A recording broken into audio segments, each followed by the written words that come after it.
समास।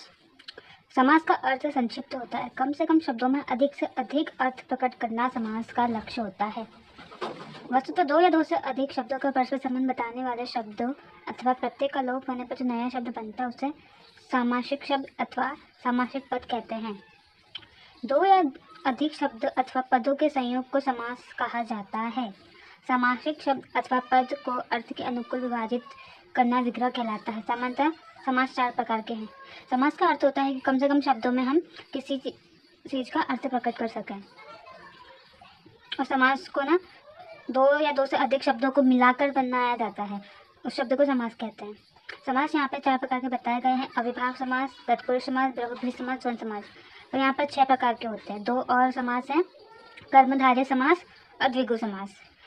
अभी समास पढ़ते हैं। जिस सामासिक पद का पूर्व पद प्रधान हो तथा सामासिक पद अव्यय हो उसे अविभाव समास कहे जाते हैं। ऐसा पद जिसका जो पहला पद जो उसका विग्रह करेंगे तो उसमें जो पहला शब्द होगा वो प्रधान होगा, उसका महत्व ज़्यादा होगा यहाँ की सामासिक पद के मुकाबले। उनको अविभाव समास कहा जाता है। इस समास में समूचा पद क्रिया विशेषण अव्यय हो जाता है। जो क्रिया विशेषण होता है इसके अंदर वो अव्यय होता है, जैसे कि प्रतिदिन, यथासंभव, आमरण इत्यादि जो है वो क्रिया विशेषण है, यानी कि वो अव्यय है। पद अनुकूल, अनुकूल का जब हम विग्रह करेंगे तो मन के अनुसार। अनुरूप, अनुरूप का विग्रह होता है रूप के अनुसार।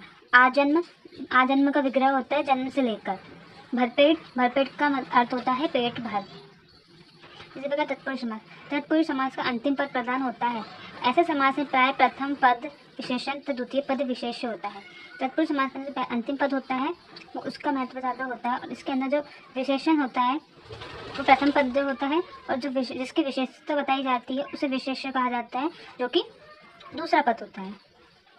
उदाहरण के लिए माखन चोर, माखन को चुराने वाला। मुंह तोड़, मुंह को तोड़ने वाला। यश प्राप्ति, यश की प्राप्ति, यश प्राप्ति।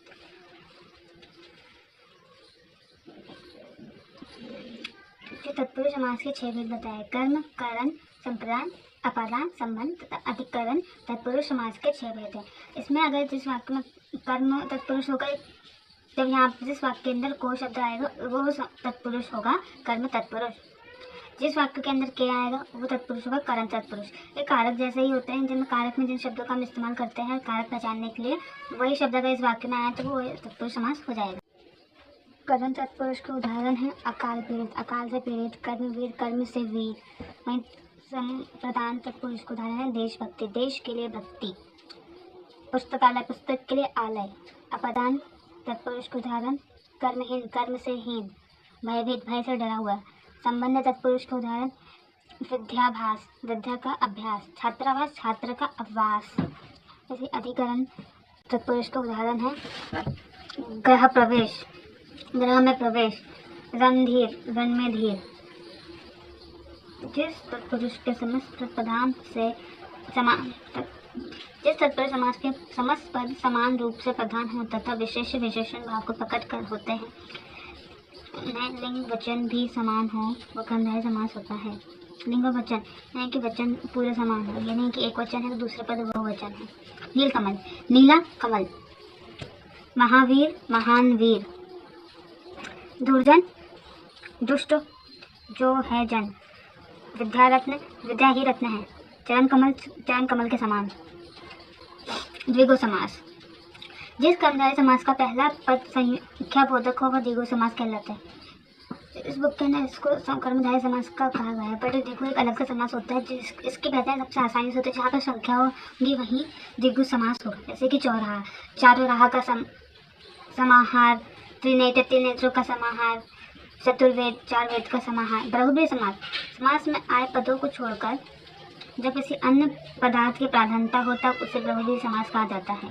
जैसे कि इन दोनों पदों को छोड़ देंगे, दूसरा ही पद एक अन्य पद जो होता है उसका महत्व ज़्यादा होता है उन दोनों पदों के मुकाबले, उसको बहुव्रीहि समास। उदाहरण के लिए लंबोदर, यहाँ पर लंबा और उदर, अर्थात इसमें कहा गया कि लंबा है इसका, उदर उसमें गणेश की प्रधानता की गई है, गणेश की विशेषता बताई गई है। ऐसी वीणा पानी, यानी वीणा है कर में जिसके अर्थात सरस्वती। नीलांबर, नीला है जिसका अंबर यानी कि श्री कृष्ण। द्वंद्व समास की प्रधानता होती है जब इसमें 2 जोड़ों में चलते हैं, जैसे कि माता पिता, भाई बहन, मार पीट, पाप पुण्य, अन्न जल, धन दौलत, ऐसे सब साथ में चलते हैं। इनको बीच में अगर मैंने द्वंद्व समास में बदलना हो तो हम इसमें और, तथा, या इन सब वाक्यों का शब्दों का प्रयोग करते हैं।